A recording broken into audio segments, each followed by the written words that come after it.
confession otherwise relevant, not to become irrelevant because of promise of secrecy etc. Taliban इसमें खाली promise of secrecy ही नहीं है, इसमें कुछ और चीजें हैं। सेक्शन 29 कहता है कि अगर कोई कन्फेशन अदरवाइज रिलेवेंट है, पहला चीज वो इस वजह से इररिलेवेंट नहीं बन जाता है that it was made under a promise of secrecy. ठीक है, उसको वादा किया गया था कि आप जो कन्फेशनल स्टेटमेंट दोगे उसे हम सीक्रेट रखेंगे, और उस वजह से वो कन्फेशन करता है। अब चूंकि उसने वो confession out of promise of secrecy किया था, इसकी वजह से वो इररिलेवेंट नहीं बन जाता, वो कन्फेशन रिलेवेंट माना जाता। दूसरी चीज, वो कन्फेशन जो एक एक्यूज्ड करता है, he confesses in consequence of a deception. Deception means धोखा देके, धोखे से उसे कन्फेशन कराया जाता है। आपको समझ में आ गया? तो उस सूरत में भी वो कन्फेशन करेगा, वो कन्फेशन इररिलेवेंट नहीं माना जाएगा, वो रेलेवेंट माना जाएगा अगर धोखे से उसे कन्फेशन कराया गया है। ठीक है। तीसरा, इफ ही वर ड्रंक, मदिरा पे होगी। मदिरा, मदिरा समझते हैं आप? मदिरा किसे कहते हैं? शराब, मदिरा पान। ठीक है। सिगरेट नोशी को क्या कहते हैं हिंदी में? धूम्रपान। ठीक है। शराब पीने को क्या कहते हैं? मदिरा पान। ठीक है। शराब को हिंदी में मदिरा कहते हैं। ठीक है। और यहां अगर उसने शराब पी है और उसी हालत में वो कन्फेशन करता है, ठीक है, तो उस सूरत में भी वो कन्फेशन रेलेवेंट माना जाएगा। चौथा, उसने जो कन्फेशन किया है वो उसने इस वजह से किया है कि इससे जो क्वेश्चंस पूछे गए हैं वो क्वेश्चंस का आंसर उसने दिया है, लेकिन लीगली वो बाउंड नहीं था आंसर्स देने के लिए। ठीक है। कुछ क्वेश्चंस ऐसे होते हैं जहां पे एक विटनेस बाउंड नहीं होता है आंसर्स देने के लिए। आपको समझ में आ गया? लेकिन उसने आंसर्स दिए, और आंसर्स में ही उसने क्या दिया, क्या किया? कन्फेशन किया। ठीक है। वहां पे भी वो कन्फेशन रेलेवेंट माना जाएगा। अगर नेम दिखे हुई बचे, लेकिन इसने आंसर्स दिए, but he was not legally bound to answer those questions, but he have answer. और जब आंसर्स दिए हैं, उस आंसर्स में ही उसने कन्फेशन किया है, वो कन्फेशन भी रेलेवेंट माना जाएगा। ठीक है। पांचवा, कुछ चीजें ऐसी होती है जहां पे जज की जिम्मेदारी होती है कि वो एक विटनेस को कहे कि आपको आंसर्स देना आप पे जिम्मेदारी नहीं है। सेक्शन 164 सीआरपीसी में आपने पढ़ा होगा। ठीक है। कुछ चीजें ऐसी होती है जहां पे जज को वार्न करना होता है विटनेस को, that you are not bound to answers, you are not bound to answer the questions. लेकिन अगर जज ने उसे वार्न नहीं किया, ठीक है, उसने जवाब दिया उन क्वेश्चंस का, और उन क्वेश्चंस के आंसर्स में उसने क्या किया? कन्फेशन किया, और वो कन्फेशन भी रिलेवेंट माना जाएगा। वहां पे ये नहीं देखा जाएगा कि जज ने उसे आंसर्स ना देने के लिए वार्न नहीं किया था। आपको समझ में आ गया? ठीक है। सबसे पहले हम पहली चीज पढ़ेंगे, confession made under a promise of secrecy, इसलिए वहां पे एटसेट्रा लिखा है। कितनी चीजें इसमें आ गई? 5 चीजें। पहला, प्रॉमिस ऑफ सीक्रेसी की वजह से अगर कोई एक्यूज्ड कन्फेशन करता है। दूसरा, डिसेप्शन की वजह से। तीसरा, इफ ही वाज ड्रंक। चौथा, he was not bound to answer the questions. पांचवा, अगर जज ने उसे वार्न नहीं किया होगा आंसर्स देने के लिए। इन 5 सिचुएशंस में अगर कोई एक्यूज्ड कन्फेशन करता है, वो कन्फेशन बिल्कुल रेलेवेंट माना जाता है। ठीक है। सबसे पहले हम डिस्कस करेंगे confession made under a promise of secrecy. वो कन्फेशन रेलेवेंट माना जाता है जो एक एक्यूज्ड करता है, चाहे उसने वो confession out of promise of secrecy की ही वजह से किया हो। उसे वादा किया गया है कि आप कन्फेशन करो, हम आपके इस कन्फेशनल स्टेटमेंट को डिस्क्लोज नहीं करेंगे, हम उसको एक्सपोज नहीं करेंगे। ठीक है। अब वो ये नहीं कह सकता है कि जैसा मुझसे ऐसा वादा किया था तब एक और में कन्फेशन, ये कन्फेशन रिलेवेंट, वो नहीं कह सकता ऐसा। उस कन्फेशन की रिलेवेंस है, चाहे उसने वो out of promise of secrecy की ही वजह से क्यों ना किया होगा। आपको समझ में आ गया? ठीक है।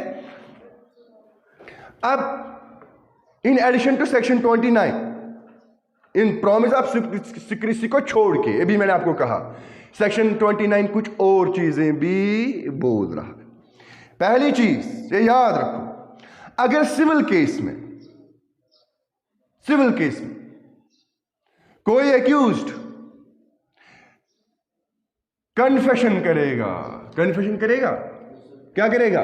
एडमिशन करेगा। ठीक, याद रखो जहां पे भी सिविल केस में एडमिशन होता है, लेकिन एक इंसान जो एडमिशन करता है वो उसने out of promise of secrecy की वजह से किया है, that can not be used against him in the evidence. ठीक है, फॉर एग्जाम्पल आप और मेरे बीच में कोई केस चल रहा है, लेकिन केस सिविल है, और केस को नेगोशिएट करते करते आप कुछ एडमिशन करते हो, मैं कुछ एडमिशन करता हूं। ये एडमिशन मैंने आपको परसों ही बताया था, किस सेक्शन में? सेक्शन 23 में। ठीक है, वहां पे during the process of negotiation, during the process of settlement, during the process of resolution of the issue, अगर पार्टीज कुछ एडमिशन करते हैं, वो एडमिशन उनके खिलाफ एज एविडेंस पेश नहीं किए जा सकते। ठीक है, वाई? क्योंकि लॉ की पॉलिसी ये है कि ये जो लिटिगेंट्स हैं इनको एनकरेजमेंट मिलनी चाहिए, इनको हौसला अफजाई मिलनी चाहिए। किस चीज के लिए? To compromise their differences. ठीक है, क्योंकि ये कंप्रोमाइजेबल इश्यू होता है कि नहीं होता है? ठीक है, तो पार्टी कोर्ट का, लॉ का हमेशा ये इंटेंशन होता है कि जिन केसेस पे कंप्रोमाइज हो सकता है वो पार्टी खुद ही करे, और कंप्रोमाइज करते करते अगर पार्टीज कोई एडमिशन करे, सवाल ही पैदा नहीं होता है कि वो एडमिशन इन पार्टीज के खिलाफ एज एविडेंस पेश किया जा सकता है। Why? Because the policy is that the litigants must compromise their differences. They should compromise their difference. They should be encouraged for it. Law उनको क्या करता है?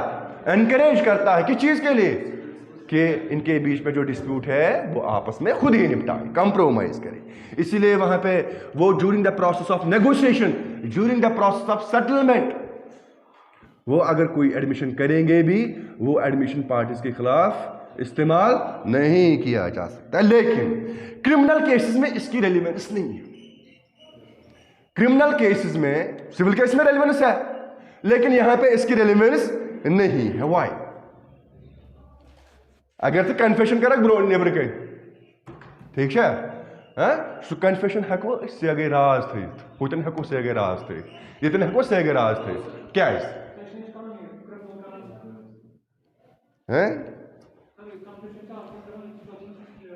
क्रिमिनल से हेको कंप्रोमाइज कर? क्या है क्रिमिनल क्या कुछ गो सजा? क्या है कुछ सजा में? Because a crime is considered as an offense against the state, against the society, against the public, and public interest demands that he should be punished. He should be punished. आपको समझ में? इसीलिए क्राइम में हमेशा punishment दी जाती है। आपको समझ में आ गया? इसलिए मैंने आपको कहा क्रिमिनल केसेस में इसकी कोई रेलेवेंस नहीं है, because here in criminal cases the public interest demands, the public interest lies in prosecuting the criminals and not compromising with them. को प्रोसिक्यूट किया जाता, क्रिमिनल्स का केस कोर्ट में लिया जाता, इनके खिलाफ लॉ को मोशन में लाया जाता। ठीक है, जहां पे भी क्रिमिनल केस होगा वहां पे क्रिमिनल के साथ कंप्रोमाइज नहीं किया जा सकता। कातल मतलब को मोशी, इसके साथ कंप्रोमाइज किया जा सकता है। पब्लिक इंटरेस्ट क्या डिमांड करती है? He should be prosecuted and punish. Prosecuted गोडनिकस खिलाफ लॉ मोशन में जुन पता अगर साबित गए अमिस पे पत गस पनिश कर। ठीक है, देयरफॉर जब भी कोई एक्यूज्ड पर्सन जो होता है उसे परसुएड किया जाता, आमादा किया जाता। परसुएड मीन्स आमादा। जब भी एक एक्यूज्ड पर्सन को परसुएड किया जाता है किस चीज के लिए? कन्फेशन करने के लिए। कैसे? उसे एश्योर किया जाता है, उसे प्रॉमिस किया जाता है कि आप जो स्टेटमेंट दोगे, कन्फेशनल स्टेटमेंट दोगे, उसे हम सीक्रेट रखेंगे। The confession is relevant, confession is relevant. ठीक है, ये पहला। दूसरा, by practicing a deception on the accused. एक एक्यूज्ड पे डिसेप्शन प्रैक्टिस की जाती है, उसे धोखा दिया जाता है। किस चीज के लिए? पर्पस क्या होता है? You guys confess करो। ठीक है, by practicing a deception on the accused for the purpose of obtaining confession। जब भी कोई accused confession करता है and that confession is out of deception, that confession is out of deception, उसे धोखा दिया जाता है, धोखे से उसे कन्फेस कराया जाता है, ठीक है। इट इज नेवरदलेस रेलेवेंट, तब भी, नेवरदलेस मीन्स तब भी वो क्या माना जाएगा, रेलेवेंट माना जाएगा। आर वर्सेस मकसूद, आर वर्सेस मकसूद में दो मुल्जिमों को एक कमरे में रखा गया तने तनहा, they were left,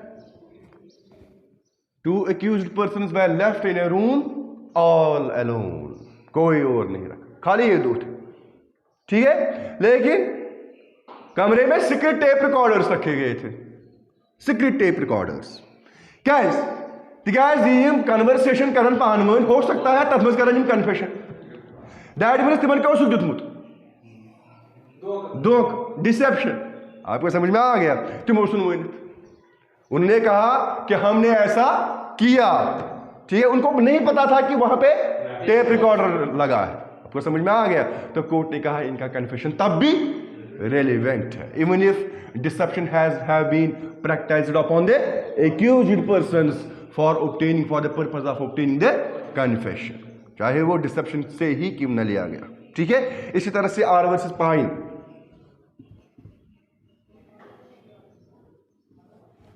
R versus pine में एक एक्यूज्ड को परसुएड किया गया किस चीज के लिए, आपका मेडिकल एग्जामिनेशन होना है किसी इनोसेंट पर्पस के लिए, दूध मेडिकल एग्जामिनेशन जरूरत कमिस वोनुक एक्यूज्ड सह कोर कम चीज दूध जरूरत मेडिकल एग्जामिनेशन किस चीज के लिए, एक इनोसेंट पर्पस के, डॉक्टर से मुझ सलाह मशवर क्या दलील चीज है सो मत दवा वगैरह वगैरह, ठीक है।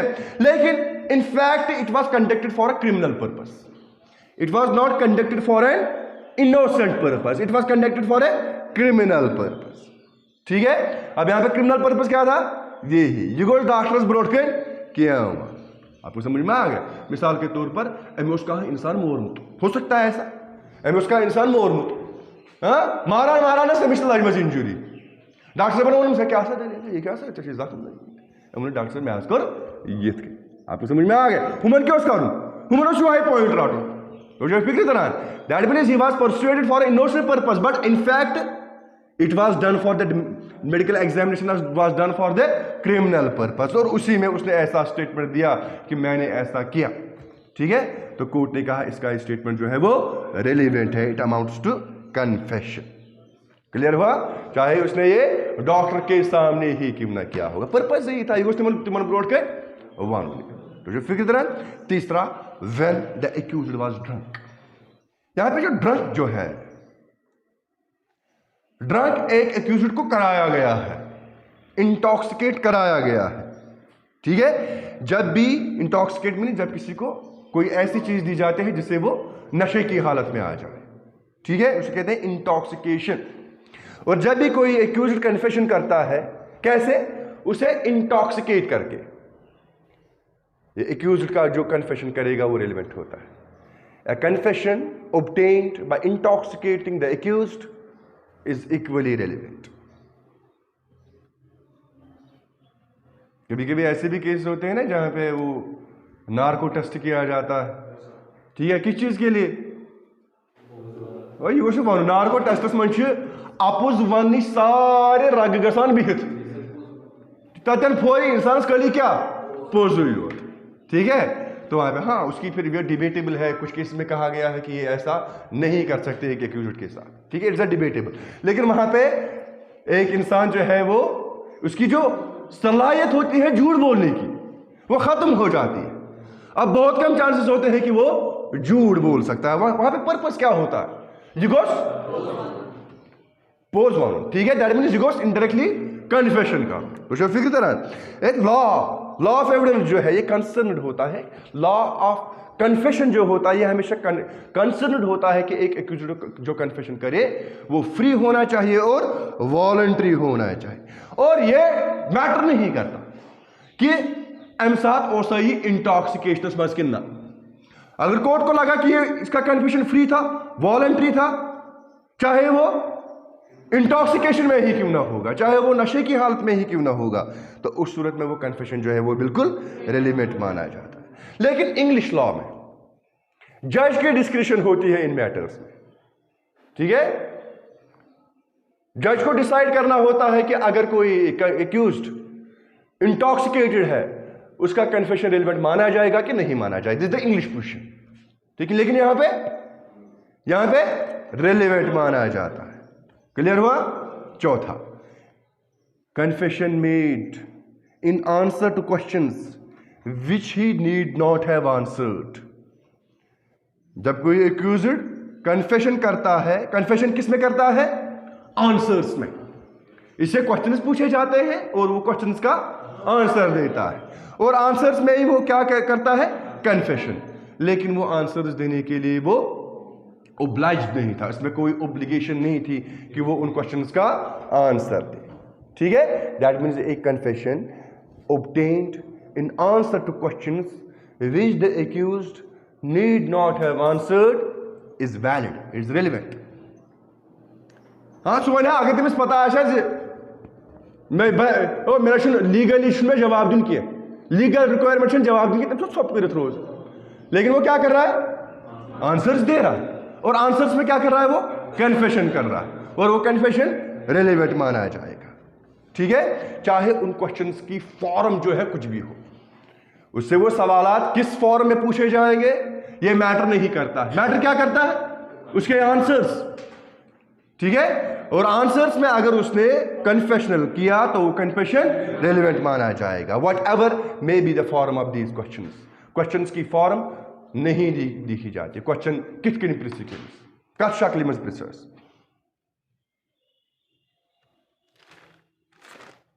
ठीक है। पांचवा, ये कन्फेशन उन सिचुएशंस में भी रेलेवेंट होता है अगर एक्यूज्ड को वार्न नहीं किया गया, वार्निंग नहीं दी गई। कौन सी warning? That he is not bound to answer the questions, ठीक है। सिटल, इसका ये जो कन्फेशन है वो रेलेवेंट कन्फेशन माना जाएगा, और वो उसके खिलाफ इस्तेमाल किया जा सकता है। It may be proved as against the witness, it may be proved as against the accused, ठीक है। ये नहीं देखा जाएगा कि जज साहब ने इस वारंट को रिमूव की है। लेकिन ये प्रिंसिपल जो है, प्रिंसिपल कौन सा प्रिंसिपल? कि अगर एक एक्यूज्ड को वार्निंग नहीं दी गई कि आपसे जो क्वेश्चंस पूछे जाएंगे, आपकी कोई जिम्मेदारी नहीं है कि आप उन क्वेश्चंस का आंसर दो।